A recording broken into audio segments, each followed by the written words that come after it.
And in this special telecast on Pakistan, I'm joined by one of the more well-known former diplomats, Ashok Sajjanhar. Sir, thank you so much for joining me today morning. What transpired in the midnight yesterday? Do you think by this, and eventually it was very clear that he was going to lose, Imran Khan perhaps brought on more insult against him than he would have had the trust vote happened like it was scheduled earlier? No, absolutely. I quite agree with you. I think the manner in which he quit, the manner in which he exited was most dishonorable because, he could see the writing on the wall and rather than trying to subvert the constitution, rather than to take illegal measures, rather than taking anti-constitutional measures, which he forced both the Deputy Speaker Qasim Suri to do, as also to recommend the dissolution of the National Assembly to the President, which the President also signed on the dotted line. I think all these were very dishonorable decisions, and they have tarnished the image of the Pakistan democracy even further. As it is, the image of Pakistan democracy has not burnished bright and, shone bright. But this has added a new dishonorable chapter to Pakistan democracy. I think the only redeeming feature has been the decision by the Pakistan Supreme Court. That came as a very pleasant surprise because even the Supreme Court in Pakistan has on previous occasions been seen to take the easy way out. But here it redeemed itself.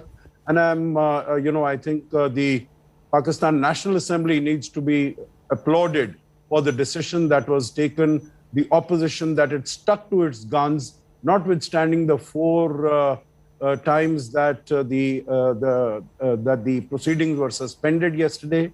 Past midnight decision was taken to show the door to Imran Khan, and now the decision on the next Prime Minister to be taken tomorrow when the National Assembly reconvenes at 2 p.m. And with that, the next Prime Minister expected to be for now Shehbaz Sharif.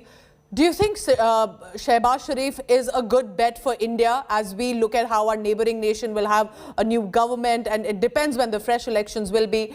But do you see him as Nawaz Sharif's brother, but apart from that, as his own individual approach to politics? Could he be a good name for India? I would say any person which replaces Imran Khan would be a good bet as far as India is concerned, because Imran Khan, right from the word go, he has been speaking against the establishment here, against the Prime Minister, against the RSS. Even in his last address to the nation 2 days ago, he said that it is basically the RSS ideology and the action taken by India on Kashmir in August 2019 that has not allowed our relations to go further. But I think he has done everything to scuttle the improvement of relations with India.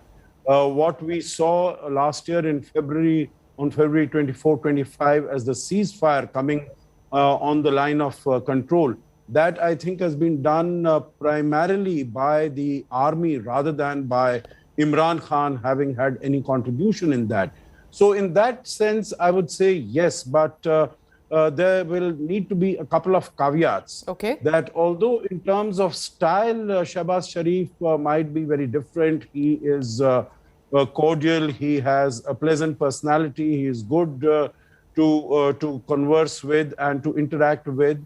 But stylistically, it might be different. It might be a welcome, positive change. But in terms of substance, till the time that relations with India and also most other major relations like with the US, China on the nuclear issue, etc., are determined by the army.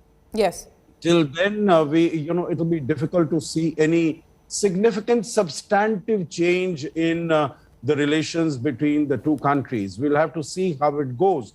But at least for the time being, till the time that Shehbaz Sharif and the government there is looking at dealing with the major challenges that confront Pakistan, like the economy, like unemployment, like doing something to get out of the FATF, like mending ties with the United States, which have really fallen, I think, come to Yes. the lowest level in several decades. I think during this period, at least, there should be more quiet, more tranquility on the line of actual control. All right, thank you so much, Mr. Ashok Sajjanhar, because these are important inputs and India needs to, of course, be cautious, watch out how Shehbaz Sharif will be, possibly if and when the fresh elections will be, for India also to consider what's happening in Pakistan. Thank you so much, sir.